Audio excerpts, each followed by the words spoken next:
जब हम flex box start करते हैं ना, तब मोस्टली हम सिर्फ कंटेनर पर फोकस करते हैं। Display flex, justify content, align item, बस। लेकिन फिर प्रॉब्लम स्टार्ट हो जाती है। कभी कोई आइटम एक्स्ट्रा स्पेस लेता है, कभी कोई श्रिंक हो जाता है, कभी ऑर्डर चेंज करना हो तो पूरा एस्टिमेल ही मॉडिफाई करना पड़ता है।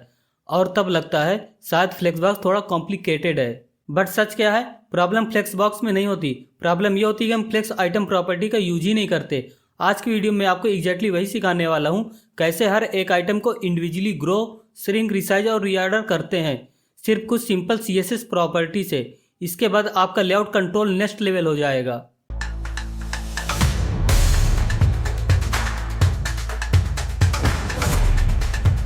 Hello everyone, welcome back to site buildup. मैं हूं नितिन और आज हम फ्लेक्स बॉक्स के एक बहुत important property flex item properties को स्टेप बाय स्टेप समझेंगे। हम देखेंगे कैसे flex grow, flex shrink, flex basis, order और अलाइन सेल्फ की हेल्प से अपने लेआउट को इजीली कंट्रोल कर सकते हैं। तो बिना टाइम वेस्ट किए चलिए शुरू करते हैं। आज हम पढ़ेंगे फ्लेक्स बॉक्स आइटम प्रॉपर्टीज के बारे में। तो सबसे पहले हम देखेंगे ऑर्डर प्रॉपर्टी के बारे में। ऑर्डर प्रॉपर्टी का यूज फ्लेक्स आइटम को उनके डिफ़ॉल्ट ऑर्डर से हटाकर नया डिस्प्ले ऑर्डर देने के लिए किया जाता है। बाय डिफ़ॉल्ट सभी फ्लेक्स आइटम का ऑर्डर 0 होता है। आप किसी भी आइटम को आगे या पीछे करने के लिए ऑर्डर वैल्यू बदल सकते हैं। आप यहाँ देख सकते हैं हमने एक मेन कंटेनर लिया है। इसके अंदर हमने 3 आइटम कंटेनर लिया है। मेन कंटेनर में हमने दिया बॉर्डर 1px का, 5px की पैडिंग और डिस्प्ले फ्लेक्स और गैप 5px का, यहाँ आप देख सकते हैं। और आइटम में हमने अलग अलग बैकग्राउंड कलर दिया है। अब इस पर हम ऑर्डर प्रॉपर्टी यूज करेंगे। यहाँ लिखेंगे ऑर्डर। अभी मैं आपको डिफ़ॉल्ट प्रॉपर्टी 0 के बारे में बता देता हूँ। तो अभी आप देख सकते हैं यहाँ बाय डिफ़ॉल्ट ऑर्डर 0 रहता है। यहाँ कोई भी चेंजेस देखने को नहीं मिलेगा। अब मैं इनका ऑर्डर चेंज करूँगा। अभी अगर मैं इनको दे दूँगा order first, second and third, तो अभी देख सकते हैं यहाँ कोई भी चेंजेस नहीं है क्योंकि already first, second and third position पर है। अब मैं इनकी वैल्यू एक्सचेंज कर दूँगा। इसको कर दूँगा 2 और इसको कर देंगे 1 और ये 3 ही रहेगा। यहाँ देख सकते हैं आप आइटम 2, इसका ऑर्डर कर दिया हमने 1, तो देख सकते हैं आइटम 2 फर्स्ट पोजीशन पर शो हो रहा है। इसके बाद हमने ऑर्डर नंबर 2 आइटम 1 को दिया है, तो 2 के बाद आइटम 1 शो हो रहा है। इसके बाद हमने ऑर्डर 3 आइटम नंबर 3 को दिया है, इसीलिए आइटम 3 थर्ड पोजीशन पे है। तो इस तरह से हम किसी भी आइटम का ऑर्डर चेंज कर सकते हैं। इनकी वैल्यू हम निगेटिव में भी सेट कर सकते हैं। यहाँ अगर आप देंगे निगेटिव में, तो यहाँ देख सकते हैं सबसे छोटी वैल्यू निगेटिव में 3 है, तो आइटम नंबर 3 सबसे पहले डिस्प्ले हो रहा है। उससे बड़ा ऑर्डर 2 हो तो आइटम नंबर 1 पहले दिख रहा है और आइटम नंबर 2 सबसे लास्ट में शो हो रहा है। तो इस तरह से हम ऑर्डर सेट कर सकते हैं। हम पॉजिटिव और निगेटिव वैल्यू दोनों दे सकते हैं। अब हमें देखना है कि इसकी ज़रूरत हमें कब पड़ती है। इसकी सबसे ज़्यादा ज़रूरत पड़ती है रिस्पॉन्सिव लेआउट बनाने के लिए। उसमें हम आइटम चेंज कर सकते हैं या किसी भी आइटम को विजुअली ऊपर या नीचे करना हो तब यूज़ कर सकते हैं। अगर हमें बिना एस्टिमेल चेंज किए लेआउट को एडजस्ट करना है तब इस प्रॉपर्टी का यूज कर सकते हैं। तो ये होता है order property. Next property flex grow. इसकी डिफ़ॉल्ट वैल्यू 0 होती है। इसका मतलब ये आइटम को ग्रो नहीं करेगा। हम बाकी वैल्यू किसी भी पॉजिटिव नंबर में दे सकते हैं, जैसे कि 1, 2, 3। यहाँ देख सकते ये है मेन कंटेनर, ये 3 इसके चाइल्ड कंटेनर। हमने इस पर यूज़ किया डिस्प्ले फ्लेक्स और गैप दिया 5px का, और हमने तीनों आइटम में यूज़ किया फ्लेक्स ग्रो 0। तो अभी आप देख सकते हैं आइटम ग्रो नहीं हो रहे हैं। अब हम फर्स्ट आइटम में देंगे फ्लेक्स ग्रो 1। तो यहाँ देख सकते हैं आइटम 1 बचे हुए पेरेंट कंटेनर के पूरे हिस्से को कवर कर रहा है, और आइटम 2 और 3 उतना ही स्पेस लेंगे जितना कि उनका कंटेंट है। अगर हम आइटम 2 में फ्लेक्स ग्रो 2 कर देंगे तो ये डबल स्पेस लेगा। अगर आइटम 3 को कर देंगे फ्लेक्स ग्रो 3, तो आप देख सकते हैं ये आइटम कंटेनर से इनका 3 पार्ट अकेला लेगा। आइटम 2 2 पार्ट लेगा, आइटम 3 3 पार्ट लेगा और आइटम 1 1 पार्ट लेगा। तो ये टोटल हो गए 3 2 1, मतलब 6 पार्ट हो गए। अगर हम तीनों आइटम को फ्लेक्स ग्रो 1 दे देते हैं तो यहाँ देख सकते हैं ये तीनों पूरे कंटेनर का इक्वल पार्ट लेंगे। अगर आप आइटम 1 की विड्थ दे देते हैं और इसकी विड्थ कर देते हैं हम 300px और इन सब में लगा देते हैं फ्लेक्स ग्रो 1 और फ्लेक्स ग्रो 1, तो यहाँ देख सकते हैं आइटम 1 300px की विड्थ लेगा। अगर हम इसको रिस्पॉन्सिव में भी करके देखेंगे तो 300px की फुल विड्थ लेगा और ये बाकी स्पेस का हाफ विड्थ लेंगे। अगर इसकी वैल्यू हम इंक्रीज कर देंगे, तो ये फर्स्ट वाला 300 px की स्पेस लेगा और ये आइटम 2 इसका 2 पार्ट लेगा और ये आइटम 3 1 पार्ट लेगा। तो ये होता है फिक्स्ड वैल्यू के साथ। Next property flex ring. Flex ring property ये बताती है कि जब किसी कंटेनर में स्पेस थोड़ा कम हो तो किस तरह से आइटम श्रिंक होते हैं। इसकी डिफ़ॉल्ट वैल्यू 1 होती है, मतलब हम इसमें नंबर यूज़ करते हैं, जितना ज़्यादा हम नंबर देंगे उतना ज़्यादा श्रिंक होगा। अगर हम वैल्यू 0 देंगे तो श्रिंक नहीं करेगा। तो इसी तरह इसको हमें 1 2 3 इस तरह से वैल्यू देना होगा। यहाँ आप देख सकते हैं ये है मेन कंटेनर, ये इसके इनर आइटम्स हैं। तो इसमें हमने एक क्लास बनाया आइटम नाम से और तीनों के लिए अलग अलग क्लास है आइटम 1 2 एंड 3। तो हमने यहाँ मेन कंटेनर में यूज़ किया डिस्प्ले फ्लेक्स और इसकी विड्थ दिया हमने 400 px।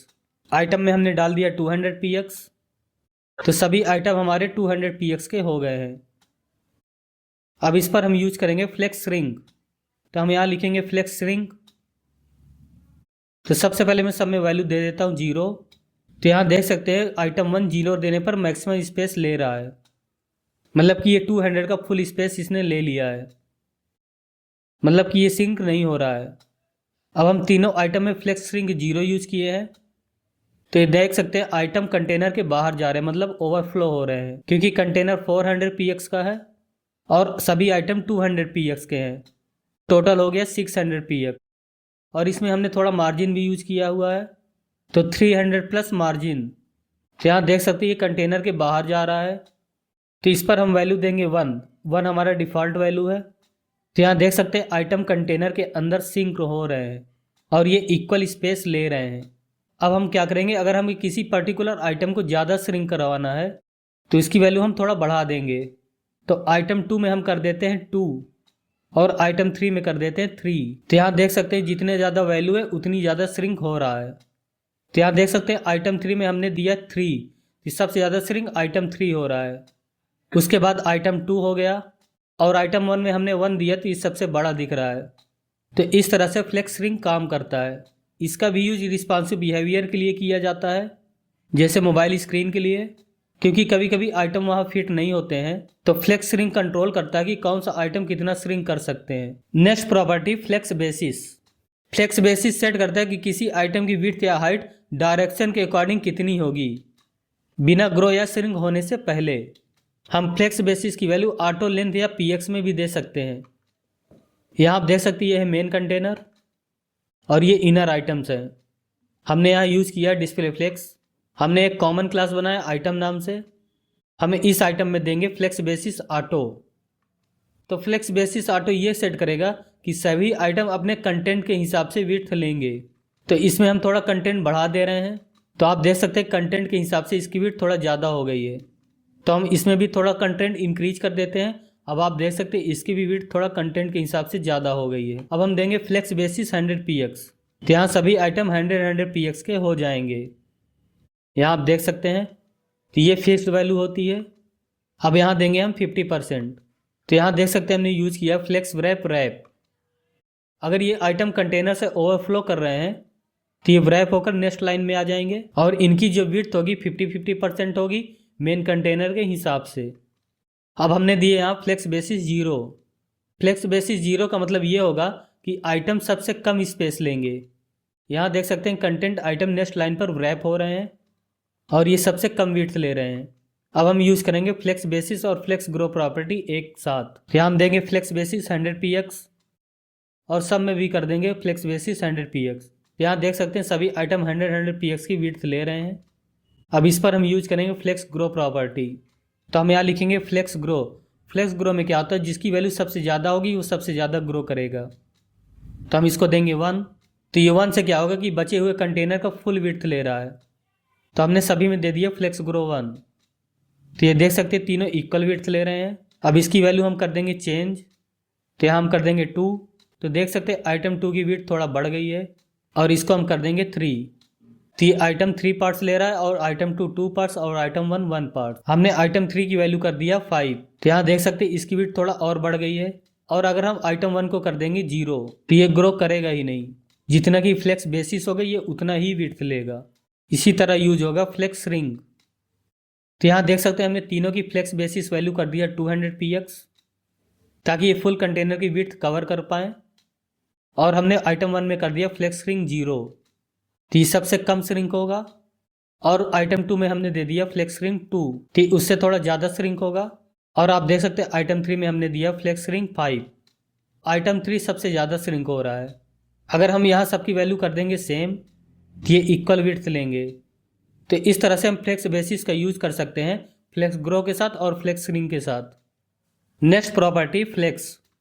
फ्लेक्स एक शॉर्ट हैंड प्रॉपर्टी जो 3 प्रॉपर्टी को कंबाइन करती है, flex grow, flex shrink and flex basis. यहाँ देख सकते हैं फ्लेक्स का सिंटैक्स है। सबसे पहले होता है फ्लेक्स ग्रो, उसके बाद फ्लेक्स श्रिंक, उसके बाद हम लिखते हैं फ्लेक्स बेसिस की वैल्यू। ये सब वैल्यू एक साथ देने के लिए आइटम का साइज एंड बिहेवियर कंट्रोल करने के लिए होता है। इसका यूज हम मोस्टली रिस्पॉन्सिव लेआउट में करते हैं। यहाँ देख सकते हैं ये मेन कंटेनर है और ये चाइल्ड कंटेनर है। यहाँ बॉक्स 1 और ये बॉक्स 2 है और ये कॉमन क्लास है बॉक्स नाम की। तो हम सबसे पहले लिखेंगे फ्लेक्स 1। तो यहाँ देख सकते हैं दोनों इक्वल विड्थ ले रहे हैं। फ्लेक्स 1 शॉर्ट हैंड है फ्लेक्स ग्रो और श्रिंक एंड बेसिस का।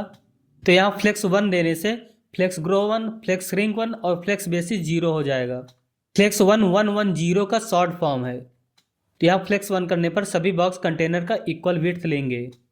इसको हम कर देते हैं कमेंट। बॉक्स 1 में कर देते हैं फ्लेक्स 1 और बॉक्स 2 में कर देते हैं फ्लेक्स 2। तो यहाँ देख सकते हैं फ्लेक्स 1 हाफ विड्थ ले रहा है और फ्लेक्स 2 इसके जस्ट डबल विड्थ ले रहा है। अब इसकी हम एक फिक्स्ड साइज वैल्यू देंगे। हम यहाँ से फ्लेक्स 1 हटा देंगे और इसको कर देंगे एक्टिव। अभी देख सकते हैं फ्लेक्स 1 है तो इक्वल विड्थ ले रहे हैं। अब इसको हम कर देंगे 11200 px। यहाँ हमने फ्लेक्स ग्रो 1 दिया, फ्लेक्स श्रिंक भी 1 दिया और फ्लेक्स बेसिस कर दिया 200 px। तो ये स्टार्टिंग में 200 px की साइज लेंगे और ये श्रिंक भी हो सकते हैं, ग्रो भी हो सकते हैं। अब देखेंगे नो ग्रो ओनली श्रिंक के लिए क्या होता है। तो यहाँ दे देंगे हम 0 1 और 200 px। तो देख सकते हैं ग्रो नहीं करेगा, ओनली श्रिंक करेगा क्योंकि ग्रो में हमने कर दिया 0 और श्रिंक कर दिया 1 और इसकी इनिशियल विड्थ हो गई 200 px। तो ये ग्रो नहीं करेगा, ओनली श्रिंक करेगा। अगर इसको हम करवाना चाहें नो ग्रो नो श्रिंक, तो हम यहाँ 1 को भी कर देंगे 0। इससे ना तो ग्रो होगा ना तो श्रिंक होगा, ये ओनली 200 px की साइज लेगा। अब इसको हम कर देते हैं कमेंट। इसमें हम कर देते हैं फ्लेक्स 3 और इसमें कर देते हैं फ्लेक्स 1। तो यहाँ देख सकते हैं बॉक्स 2 बॉक्स 1 के कंपैरिजन में 3 गुना साइज ले रहा है। अब इस बॉक्स को हम मिक्स्ड एंड फ्लेक्सिबल बॉक्स बनाएंगे। तो यहाँ हम कर देंगे 0 1 एंड 100 px और इसको कर देते हैं 110। तो यहाँ देख सकते हैं बॉक्स 1 फिक्स्ड हो चुका है 100 px की साइज में। यहाँ देख सकते हैं बॉक्स 1 फिक्स्ड है और बॉक्स 2 फ्लेक्सिबल है। अब नेक्स्ट वैल्यू है ऑटो। अगर हम इन दोनों में कर देंगे ऑटो, तो ये दोनों बॉक्स इक्वल स्पेस लेंगे, ऑटोमेटिक ग्रो होंगे और ऑटोमेटिक सिंक होंगे। ये कंटेंट के अकॉर्डिंग वर्क करेंगे। अगर हम दोनों को कर देंगे फ्लेक्स नन, तो अब ये कंटेंट के अकॉर्डिंग विड्थ लेंगे। तो इस तरह से हम शॉर्ट हैंड प्रॉपर्टी फ्लेक्स का यूज कर सकते हैं रिस्पॉन्सिव बनाने के लिए। Next property align self. ये अलाइन प्रॉपर्टी किसी इंडिविजुअल आइटम को अलाइन करने के लिए यूज किया जाता है। ये प्रॉपर्टी पेरेंट के अलाइन आइटम वैल्यू को ओवरराइड कर सकता है। मतलब कि अगर हम पेरेंट के थ्रू किसी आइटम को कंट्रोल कर रहे हैं तो अलाइन सेल्फ उसको ओवरराइड कर सकता है। यहाँ आप देख सकते हैं ये मेन कंटेनर है और ये इसके चाइल्ड कंटेनर है। हमने पेरेंट कंटेनर में दिया डिस्प्ले फ्लेक्स और हमने सभी आइटम में अलग अलग अलाइन आइटम वैल्यूज दिया है। तो फर्स्ट में दिया हमने ऑटो, तो यहाँ देख सकते हैं फर्स्ट वाला ऑटोमेटिकली मिडिल में शो हो रहा है। नेक्स्ट प्रॉपर्टी फ्लेक्स स्टार्ट, तो आप देख सकते हैं ये टॉप पे दिख रहा है। अलाइन सेल प्रॉपर्टी को वर्टिकली अलाइन करने के लिए यूज़ किया जाता है। उसके बाद नेक्स्ट प्रॉपर्टी फ्लेक्स इंड, ये बॉटम पे शो हो रहा है। उसके बाद है सेंटर, तो यहाँ देख सकती है ऑटो के जस्ट सामने मिडिल में शो हो रहा है। इसके बाद है align self baseline, baseline top पे दिख रहा है। बेस लाइन वैल्यू किसी दूसरे के टेस्ट के बेस लाइन से अलाइन करता है। ये तब यूजफुल होता है जब मल्टीपल आइटम के टेस्ट एक ही लाइन में हो। नेक्स्ट वैल्यू है स्ट्रेच, तो यहाँ देख सकती है ये वर्टिकली स्ट्रेच हो रहा है, तो ये होती है अलाइन सेल प्रॉपर्टीज। तो दोस्तों आज की वीडियो में बस इतना ही। आज आपने देखा कैसे सिंपल फ्लेक्स आइटम प्रॉपर्टी की हेल्प से आप अपने लेआउट को कम्प्लीटली कंट्रोल कर सकते हो।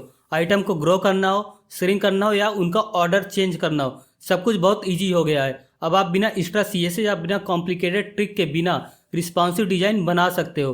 अगर वीडियो हेल्पफुल लगी हो तो लाइक ज़रूर कीजिए, अपना फीडबैक कमेंट में बताइए और साइड बिल्डअप चैनल को सपोर्ट कीजिए ऐसे ही प्रैक्टिकल वेब डेवलपमेंट ट्यूटोरियल के लिए। मिलता हूँ आपसे नेक्स्ट वीडियो में, तब तक के लिए हैप्पी कोडिंग।